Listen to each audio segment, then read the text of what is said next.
Watde kada mo jangda kudwal we kacha mot we ay mo di akola akol nin te diak penro ron tim karo kutiar kudongwan we kaya ben duk alang dan pioj ko yakol kubuk ben wel kwan tinyet ben ware yakol ya ting akin lor ba thuech akin wak ba ka thuech ekbiyen ne ba yok kula twen kwana ci bi yul di tede pa kanen biyan akol tin chek we ko ci ben we ga yamot kin wel james jag den kyango kada ban ga yamot ne jal ku lan we gan ping na ya ka ping ka ya nyar ku bangich ku bala twen ben wan ci bi yul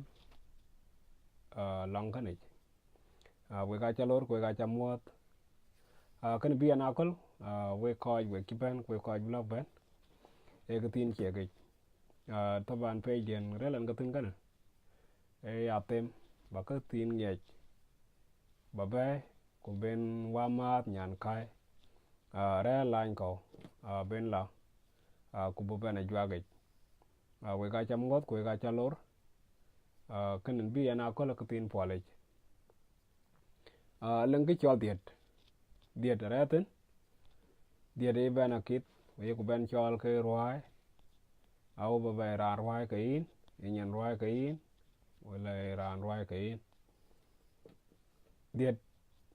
e jog bran diet ku roi ke gran ku ba ke ku ta ba cholen ka akaretin kwa ka chagot kwa ka ba jal be te chiu ke jam da tol ka ke yej ba lewek yej ku ba kang tem ku ba jamich ba tenin ke yej ba luele ngodia ku ba jala gen ko ka chol diet te chi ke diet yin dok wala inya ka leng tawon ke yin ka kai ku koi ke diet di ku koi ke ruai ka koi diet di tawon e we ka ruai ten ka ja ka dang ai jaro alang mor ko alang ur ka ting kana le bana lang ur ka leng tawonin ka chalten na le bana lang mor ka leng tawonin ka chalten tawonin ka chalten kana ene tabi wek en tabi ngi tin benu ran kana ruai ka in quran kana ci ruai ka in quran kana ran ruai ka in kada ye moj ye nya wala ye dok ka ruai ka in kada kana ja tege yiro alang mor ko alang ur wala alang ur wala alang mor kana ake akaretin na le ben dan chok ben ku ka jal bai pan dan jeng ku bu bai ben waji ka ga lang kan karo en na yok ran won ti ben wen yi ka yin yo la ran wen yin kana ku ye moj ka chola wala na ye tik ka chola ala tuwar wala malan wala nyakap kaka aka ban lego ku jala lego la ku we ka chol ke ya ke na tagda ka ya tagan yi ku bag nyot kek koi ka a koi ta ka kek na charan chol walan ka ja tek na charan chol nyakap nyawaj tuwar ka ja tek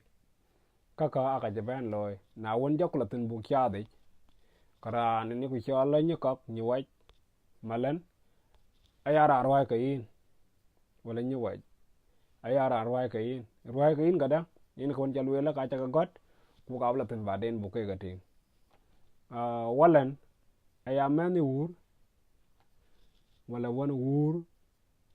wana wudi ci bandi di ne pa kale ba chola walan kana akral kyang dai le ba loy ke ye moj wala ba loy ke ye nya le bu wan wulan di ci bandi di ne pa be chola walan to wujene kwale bu le wan wadi kwa le bulel wan walan kwa le bitik beloya na le bana long mor ka le balel ma deet malan wadit nyinar nyiwaj kakan akoy tiya ka mor nyiwaj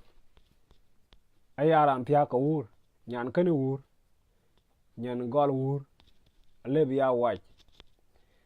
lakin man tina atong dan in chuk ban pyo jager kwa chi twang da ale baran chola nyiwaj tuwar malan kwa chi ran le bu tiya ka yin ta det ka chi ran le biya mwanja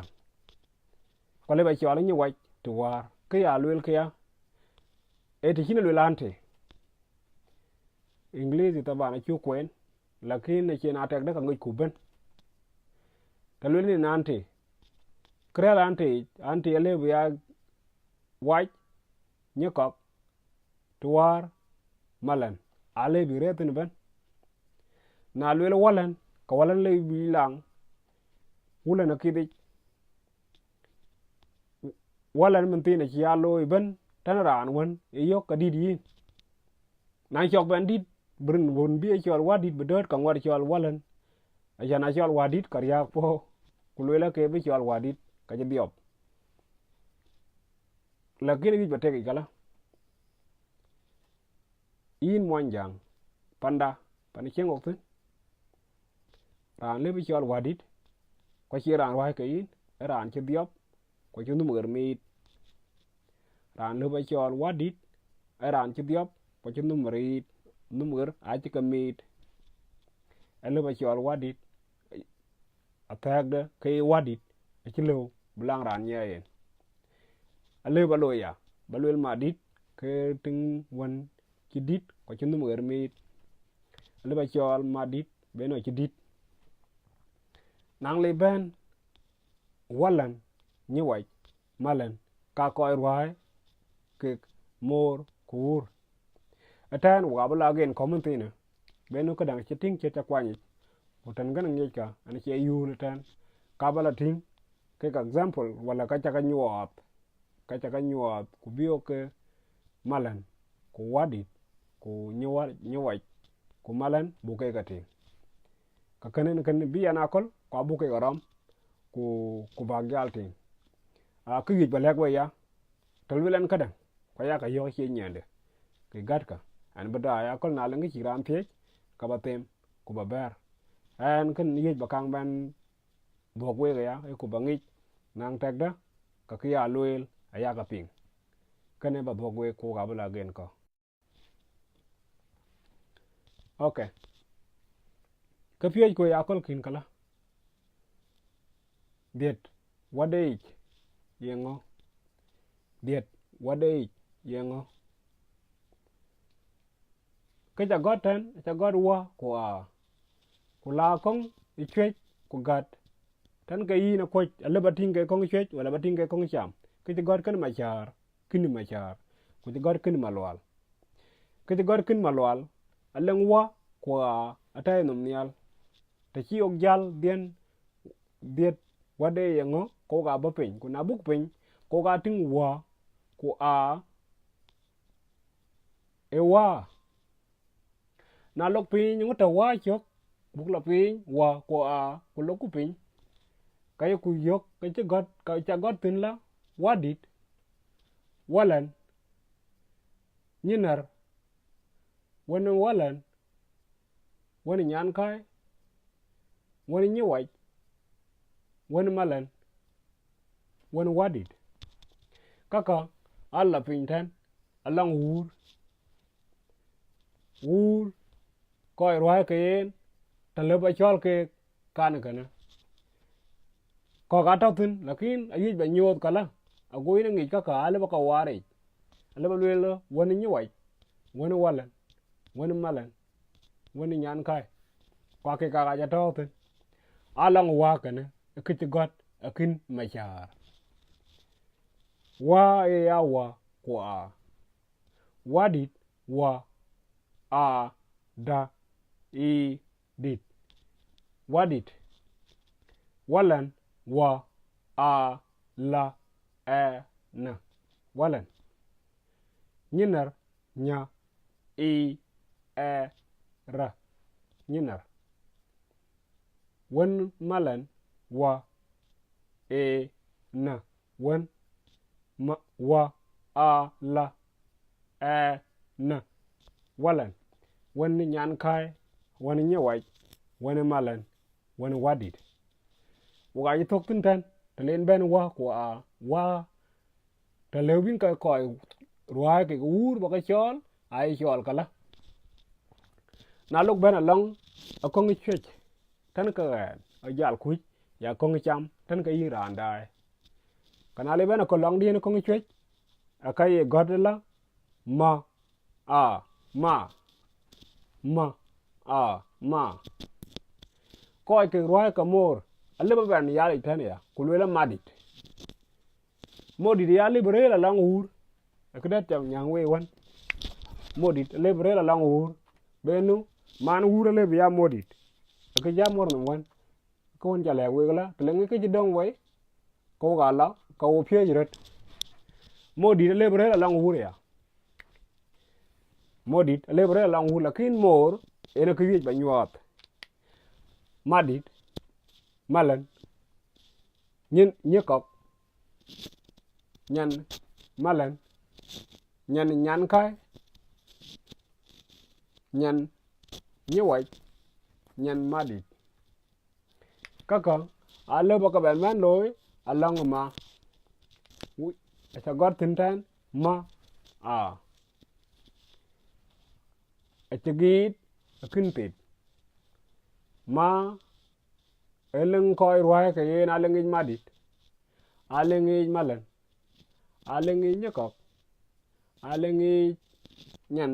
malan nyan kai nyan nyewai nyan madit kaka akatau along ma atan achungit enguyin karan chola walan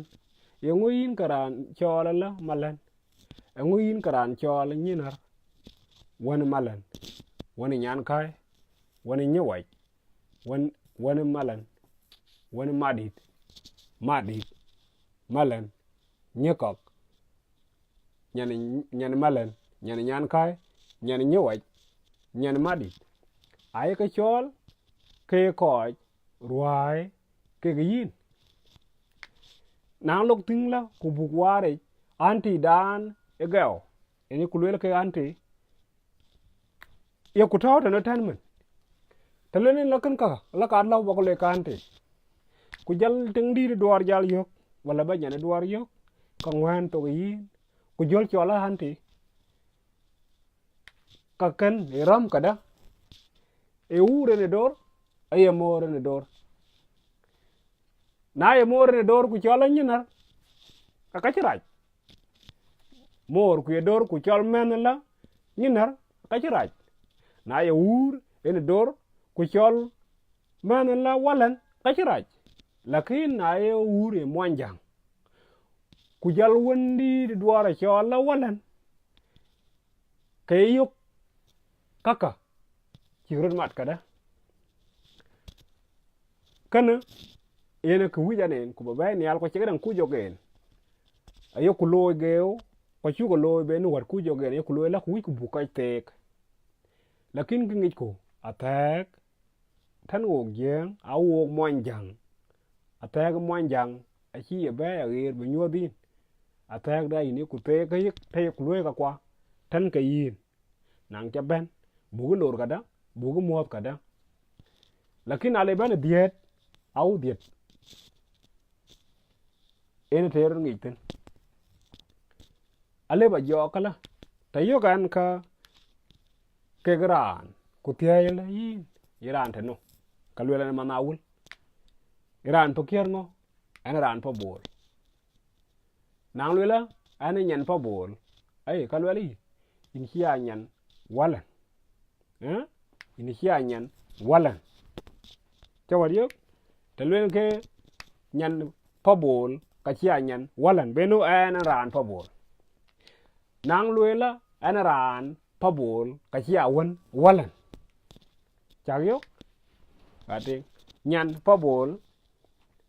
nyan pabol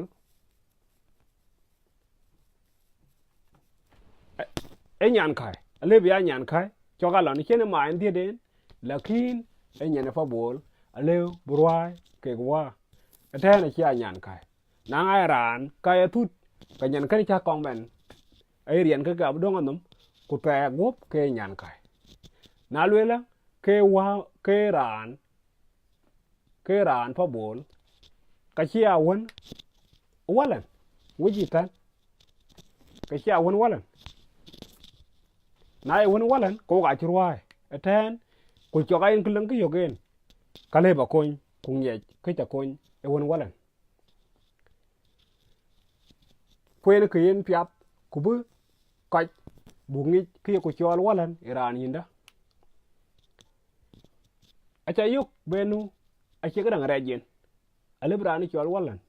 lakin tangi jinen ke cholanin walan ka chiraj lakin brani chol la walan au brani chol walan ku kin cholin walan ku ache de ta cholanin rin ache nyuat alla ka chi dol gop ko ji chod walan ache ya midrat akada la ko ku bakta woni ku mun tin chi war walan ache palmit ran lo bi chol walan aya ran won aya mit in ran di chol walan lakin wa pandan jeng au pan jeng mun tin ngi ko tik ku ji tia ku ci ben bai ke yar chet man poj ben ka kiye tik loy e moinde en ye jal kang chat ku biting moinde ko riye ke ye ne nga ko riye ke en ka aye chol walan ko riye ke moinde kwa wet pande aye chol walan ku ci ko riye ke moinde kwa che wet pande ale bu ke chol rin ko ci nyuat tingana aje ko dal gu det ke japap aben nang ke be bai pande ka nyut biting koy ke ruai ke mun pande inga koy ka ku ye kri ke mun pande ka bi a chola walan ku chi koy ben to ngwan chol ke walan ku chi koy won ben thyo ka pe che men mani u le bi chol wa benu chi bandit a chi le bi chol wadit chati chi lo bi chol wadit le bi wa wadit bi ya ran wi don chi la twen ke man tina wallahi a chuk palmit mede ne jal gwa loel ku le kan awulan ayo le bene ka waja dato ka waja ka chol walan ku chi walan dan chi jal chol kana jal ko ku ka kana cha wi bale we gala ala ngwe ka waja chol walan ngwe duar chol walan ngwe ran der chi ran won rwai ka yi ni chol walan che en ku yej ba fya ku bu ngi ngwe walan kana lo